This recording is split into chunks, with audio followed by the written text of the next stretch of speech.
Sebagai seorang packaging dan labeling designer, gue sering banget dapat klien yang datang buat konsultasi desain produk baru mereka. Biasanya pas gue tanya, produknya apa? Fokusnya selalu ke fitur fisik, misalnya bahannya kulit asli impor, alami, praktis, luxury, premium, eco-friendly, green product, diproduksi di Amerika lah, padahal dari Cina, dan masih banyak lagi. Gue perhatiin mereka fasih banget ngejelasin spesifikasi. Mereka hafal mati komposisi. Tapi pas gue tanya satu pertanyaan simpel, terus kenapa orang harus peduli? Jawabannya rata-rata gak jelas dan gak terfokus.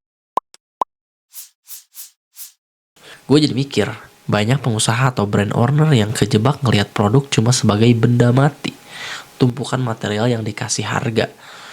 Padahal kalau cuma itu yang dijual, kenapa ada orang yang rela bayar lebih mahal buat barang yang fungsinya sama? Mungkin saat ini masih banyak penganut paham product centric. Gua pun dulu gitu. Waktu awal-awal terjun di dunia desain, gua mikir tugas gua adalah bikin baju. Bikin hal-hal yang estetik, yang bagus buat sebuah benda. Gua fokus gimana caranya fitur-fitur fisik tadi terpampang jelas di label. Fontnya gede, tulisan 100% aslinya di bold di depan dengan font yang besar. Kita sering punya asumsi kalau barang gua kualitasnya harus paling bagus, paling premium, dan pasti laku. Kadang kita jatuh cinta sama proses pembuatannya, bukan sama alasan kenapa barang itu harus dibeli. Kita terlalu sibuk mikirin output, tapi lupa mikirin outcome atau dampaknya untuk pembeli. Dan ini pemahaman yang wajar, tapi bahaya kalau nggak dirubah. Karena kalau lo cuma jual barang, lo bakalan gampang banget dibandingin sama kompetitor yang jual barang serupa dengan harga yang lebih murah. Ujung-ujungnya lo bakalan perang harga lagi. Sampai akhirnya gue nemu satu konsep legendaris dari Profesor Harvard Business School, Theodore Levitt. Kalimatnya simple, tapi ngerubah cara pandang gue soal definisi produk. Dia bilang, people don't want to buy a quarter inch of drill, they want a quarter inch of hole. Yang artinya itu kurang lebih kayak gini lah. Orang gak mau beli bor ukuran 1/4 inci. Mereka maunya lubang ukuran 1/4 inci. Di situ gue sadar, bor itu cuma alat. Produk fisiknya cuma kendaraan. Dan yang dibeli konsumen sebenarnya adalah solusi. Mereka membeli paku karena butuh lubang buat majang foto, buat benerin rak, atau buat dekorasi rumah. Jadi, produk itu sama dengan solusi atas sebuah masalah. Coba kita terapin ke kasus klien gua tadi. Misalnya yang jualan serum wajah. Kalau dia masih mikir produknya adalah cairan kimia dalam botol kaca, dia bakal perang harga. Tapi kalau dia sadar konsep dari Levitt tadi, dia akan ngerti kalau produk yang dia jual sebenarnya adalah harapan. Harapan untuk cantik, solusi untuk rasa nggak percaya diri. Botol dan cairannya itu cuma delivery mechanism.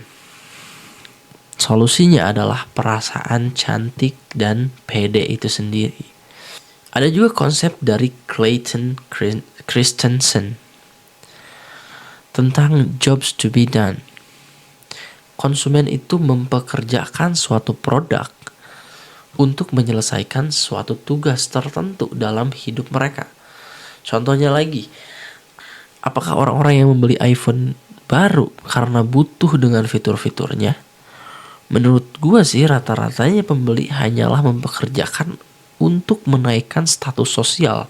Ada juga mempekerjakannya untuk menunjukkan bahwa mereka mampu, atau mempekerjakannya untuk mendongkrak rasa percaya diri. Contoh lainnya, orang beli kopi di pagi hari. Apakah mereka cuma beli air hitam pahit? Sebetulnya enggak. Mereka mempekerjakan kopi itu untuk jadi obat ngantuk, biar bisa kerja lebih produktif, atau untuk tiket masuk, biar bisa nongkrong di kafe sama temen-temen. Barangnya sih bisa sama, kopi, tapi produk yang dibeli bisa beda tergantung masalah apa yang mau diselesaikan oleh yang membeli. Buat gue pribadi, sebagai seorang desainer, hal ini ngerubah total cara gue kerja. Sekarang kalau ada klien yang datang, gue nggak cuma nanya isinya apa, tapi gue nanya masalah apa yang mau diselesaikan kalau orang beli produk ini. Gue jadi sadar kalau tugas packaging itu bukan cuma ngebungkus benda, tapi mengkomunikasikan solusi itu secepat mungkin. Desain gue jadi nggak cuma estetik, tapi juga punya empati dan emosi. Dan ternyata produk yang terbaik itu bukan produk yang punya fitur paling canggih, tapi produk yang paling ngerti rasa sakit atau kebutuhan konsumennya, dan menawarkan obat yang paling mujarab. Produk itu cuma jembatan dari kondisi masalah konsumen saat ini menuju kondisi ideal yang akan diselesaikan oleh produk yang kita jual. Jadi coba deh lihat lagi bisnis atau jualan lu sekarang. Apakah lu masih jualan bor atau udah jualan lubang? Apakah lu masih sibuk jelasin fitur teknis yang jelimet, atau lu udah fokus nyeritain gimana hidup konsumen bakal jadi lebih gampang pas pakai produk lu? Gue penasaran, menurut lu definisi produk sebagai solusi ini masuk akal nggak sih? Atau ada kasus di mana fitur fisik tetap jadi raja? Yuk diskusi di kolom komentar, gue pengen denger perspektif lu. Ya, segitu aja untuk video kali ini. Gue pamit dulu.